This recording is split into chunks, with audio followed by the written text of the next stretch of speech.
At the very beginning of the story, we see Dr. Sujin experimenting with a terrifying predatory shark. He wants to install a special device on the head of this shark. But Sujin had no idea that the shark could wake up at the slightest hint of danger. Luckily, at that very moment the shark became unconscious again. Not missing the opportunity, Sujin quickly fitted the device on his head.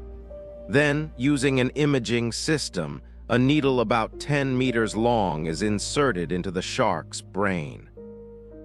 The shark looked unconscious on the outside, but inside it was in great pain. After a while, Sujin extracted the mole protein from the shark's brain. The protein is then mixed with the damaged brain cells of Alzheimer's patients. Now everyone is looking at the screen. Because if this experiment is successful, then millions of patients can get a new life. And for this team will come huge profits. At that time, the reaction between the protein and the brain cell begins. And the cells that were damaged are slowly coming back to life. This moment proves their research to be really successful. In the excitement of success, a scientist immediately puts out a cigarette. But here comes the danger. He went to the shark completely relaxed, and just then the shark woke up suddenly to smell the cigarette. In a second he jumped on the man, and in front of everyone's eyes one of his arms was instantly separated from his body. Panic spread all around. Because the bone is now completely intact. Meanwhile, Carter quickly breaks the glass and takes out the harpoon gun to stop the shark. And Sujin understands that if this research result obtained with so much difficulty is lost, it's all over.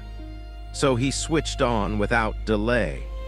Then the shark is released back into the deep water. This is where the story gets more terrifying because no one realized how big a mistake they made.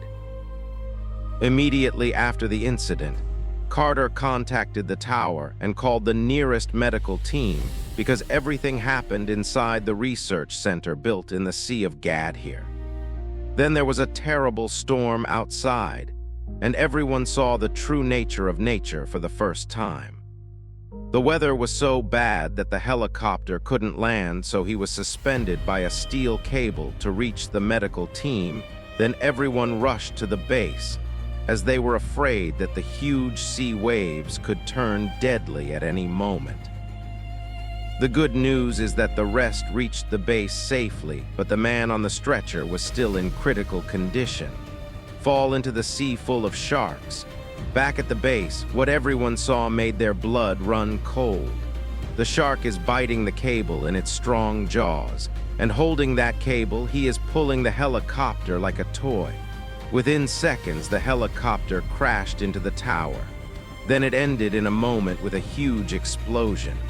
The tree was so powerful that several parts of the base caught fire. Not only that, their entire surveillance and communication system also went completely down. Just when everyone is busy with the control panel, Russell eyes around the corner. Something was coming towards them from the water at high speed. The next moment he realized that the shark was running straight towards the glass wall with its injured partner in its mouth. Coming close, the bone slammed the man into the glass with full force, and in the next second the glass cracks. As if everything will fall apart at any moment. Seeing the dying partner and the crack in the glass, everyone's fear deepens. They were just about to leave when another accident turned everything upside down. The sea water roared into the lab as it broke the glass. As the ice-cold water enters more and more, everyone's chest is getting fuller. Everyone understands that death is certain if there is even a second in this place. They run for their lives and enter a secret gate, but the danger doesn't stop there. The water pressure was so terrible that it was almost impossible to close the gate. A few pushed and pulled with all their might and finally somehow locked the gate. At least they are alive right now, but the real problem starts now. a blast so big the lab is sinking on top of it. Now the question is the same. How will they get out of this deep-sea research base? The only ladder to the top was also lost under the water.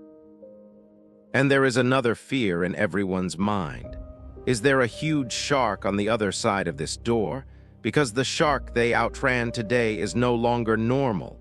Now he admits. And once he got their scent, seeing no way out, everyone rushed towards the maintenance tunnel. From behind, the floodwaters were staring at them like living monsters. As they run through the tunnel, they realize that there is no stopping. Just then they found the main gate. Quickly open it. At least one road is cleared. But the luck of the chef on the top floor was not with him today. He's still stuck up. And the terrible events that are happening below become a signal of greater danger for him. Meanwhile, the chef is alone on the upper floor, and a small but terrifying shark is coming silently behind him. The chef froze at that. The face turned pale with fear. He never looked back, just ran away. Run to the end entered the kitchen. At the moment, he seems to have survived, but the chef takes no risks. He quickly picked up a pair of pants lying beside him, to be able to hit with something if necessary. Then he saw that the shark had temporarily turned away. Just then his panting chest calmed down a bit. But he knows that standing here too long means bringing danger. So he tries to climb to the kitchen shelf to stay a little above the water level. But the chef's luck was not helping at all today. Little did he know that the shark had already come very close. Just as he was about to climb up, his pet bird flew in front of him. The chef gets scared. The hand slips and he falls down again, but he doesn't give up. The chef can't let go of Tia. He wants to go up with her. He raises his hand and calls Tia. The situation worsens when the shark suddenly ignites and hits the self. The self shakes and the chef falls straight into the water. To save an oven nearby, he quickly swims towards the oven and enters the oven just before the shark reaches it. But the danger does not stop here. The oven suddenly turns on due to the shark's shock, and the flammable gas inside starts to spread around. The chef realizes that if he gets out, he will burn to death. As soon as he could make a hole, he quickly climbed onto the oven and without a second thought jumped straight into the water, right behind the shark. Hearing the sound, the shark turned and came towards him. And just at that moment, the chef took out a lighter from his pocket and threw it at the oven. In the next second, there was a huge explosion. And that's where the little shark ended up. A shark dies, but the shock of the explosion raises bigger questions. How did a common sea creature get the idea to attack humans? Why did he use his victim as a weapon to break glass? Just then, the doctor Sujin tells the truth that they were injecting an illegal chemical into the brain of the shark to extract the protein, which means the illegal way. Because of that chemical, the brain of the shark grew abnormally, and its intelligence increased several times.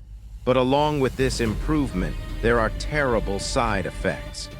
The sharks have become much smarter and stronger than before. Everyone is shocked and helpless, but now they have to find a way out because the base is slowly sinking. He plans to escape with a submarine, but soon it is known that the small shark has already destroyed the submarine. Now he has only two options. He will reach the first floor platform in one sitting, and then try to climb up in the elevator from there.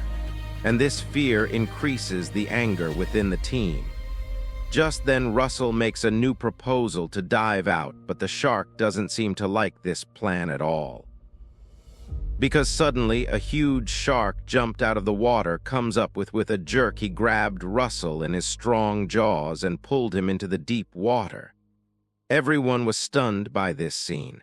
It seems that the shark has already exhausted the option of driving them away. Now they are slowly getting stuck in the trap. And every second that bond is getting tighter.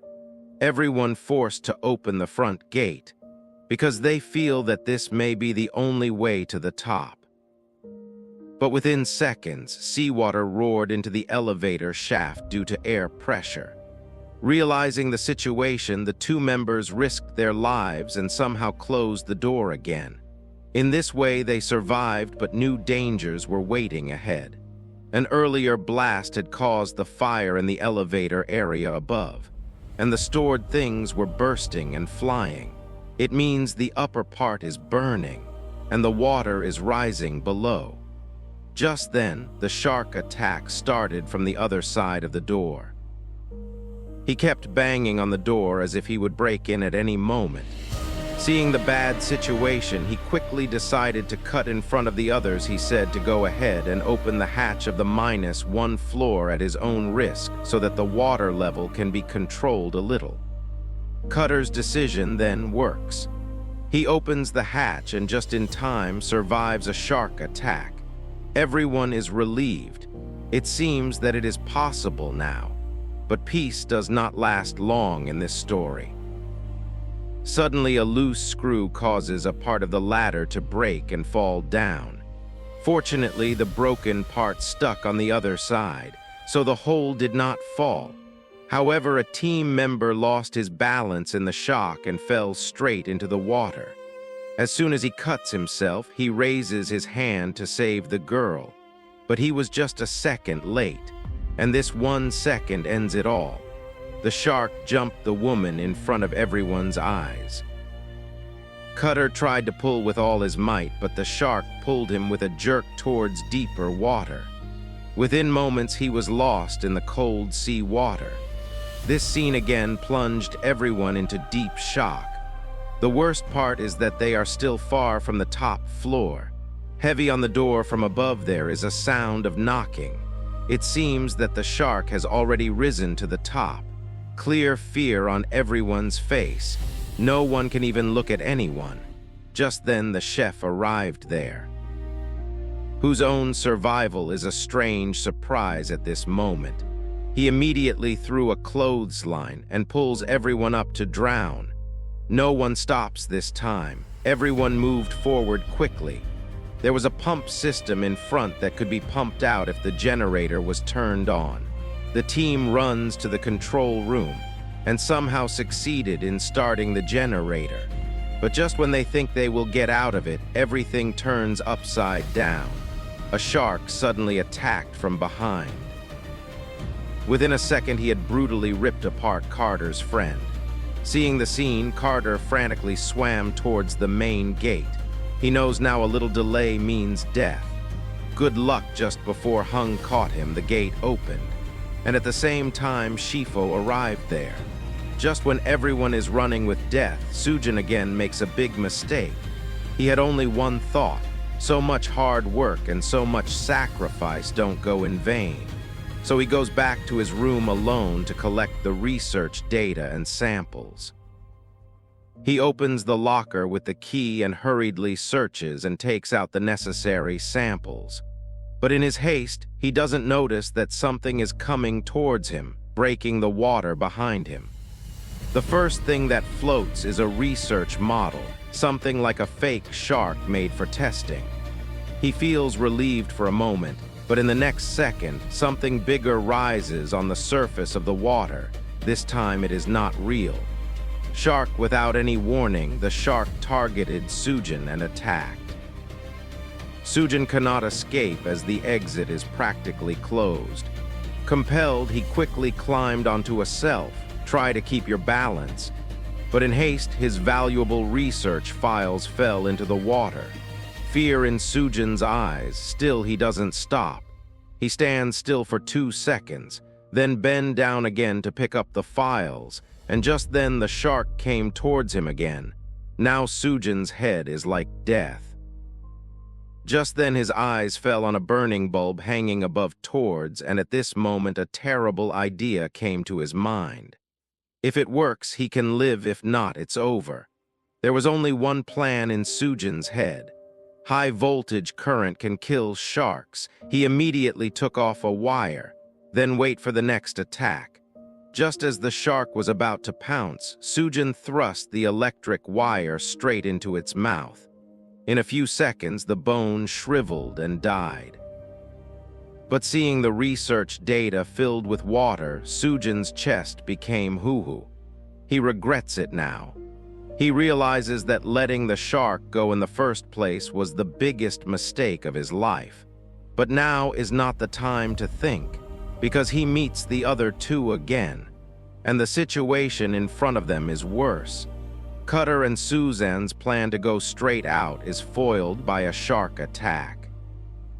Now the only way to survive is the emergency exit, but the problem is that as soon as the door is opened, the water will enter inside like a storm. So they prepare fire extinguishers beforehand, in order to balance the pressure. Then they deliberately let water into the room. They open the hatch only when the water rises above their heads. The three of them went out together and turned on the fire extinguisher. In an instant, numerous bubbles spread around, and behind these bubbles, the shark was confused. They didn't understand exactly which way this trick worked. Somehow, the three finally rose to the surface of the water, but before they could take a breath of happiness, the shark suddenly overtook the chef and dragged him a few meters away. Seeing the scene, it seems that the chef is finished, but the chef's loss means that the cross on his neck is out. By doing then, he started hitting the shark's eyes with all his might. After a few hits, the shark loosened up a bit, and the chef comes out of the mouth of death again. Both Qatar and Sujin are stunned by this. Cutter jumps back into the water to pull chef away, and the chef somehow sits on something like a broken piece of clay. Sujin quickly bandaged her wound, so that excess bleeding stops for now. Seeing these scattered around, they have a terrible feeling in their heads. The truth becomes clear. Earlier, the sharks could have been trapped inside with the strong walls below, but now the entire structure is slowly sinking, and above is just a thin iron grill. It means that the shark is not stuck in any containment. Now he doesn't just want to kill people. He wants to break the man-made cage and go out into the open sea. And if that happens, the danger for the world will be greater, so he must finish. Carter and Susan took quick action. They took out the gunpowder from all the signal flares and stored it in one place. Then fill it with a harpoon setup. The plan is very simple. Once the harpoon is on target, they will connect the wire to the battery and will blow away the shark with a strong current. But there is only one problem. That shark is not stupid either. At that time, his entire focus was on breaking down the door. He barely gives Carter time to aim properly. Seeing that the bones are not coming up, Suzanne makes an extreme decision. He cuts his palm with a sharp piece of a broken machine, then jumps straight into the water. He is planting himself, willingly bleeding out the smell to attract sharks. Sujin only felt guilty. He was the first to break the rules. He grew shark brains with illegal chemicals, and he released the shark. He feels that if the mistake is his, then the end should be in his hands. On smelling the blood, the shark left the broken door and turned around, and jumps towards Suzanne, but the clever shark doesn't rise to the surface properly. He keeps going down as if to spoil the plan. Carter realizes that Suzanne's plan is not working. Carter jumps into the water without even thinking for a moment to save her. And just then the scene that no one dared to see happens. The next moment, the shark brutally cuts Suzanne to pieces. Carter just stares in shock as if his body can't move. Now the shark smells blood, who targets Carter. He slowly approaches her. Carter is not afraid to attack sharks. He avoids the blow with his fast swimming, and to get a chance, the shark's fin is caught, pushes his body away, so that the next attack can be missed again. Now the only thing left is to finish this monster. Just then the chef takes over again. He picks up the harpoon gun after standing completely ready. His eyes are in one place. When the shark's fin gets a chance, he will throw the harpoon and then connect the wire to the battery and blow the shark away as planned.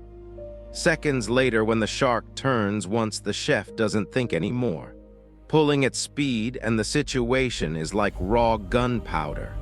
Because if Carter can't separate himself from the shark in time, Chef will cause a huge explosion when he hits the battery, and Carter will end up there with the shark. But separation is not easy. The bone is already close enough to break out of the base to break the mesh. Everything is like a game of 1 second.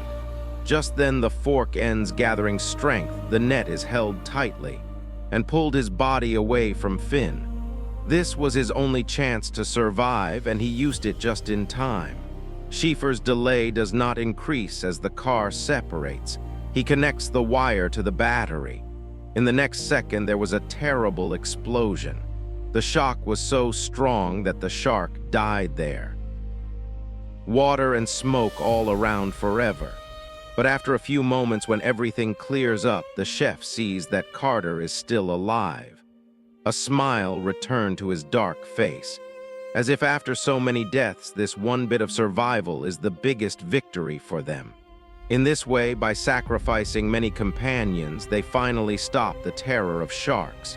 And this is where this great movie ends. And yes, a question for you. How did this explanation? If you liked the video, please subscribe the channel. And if you want the explanation of the second part of this movie, then comment.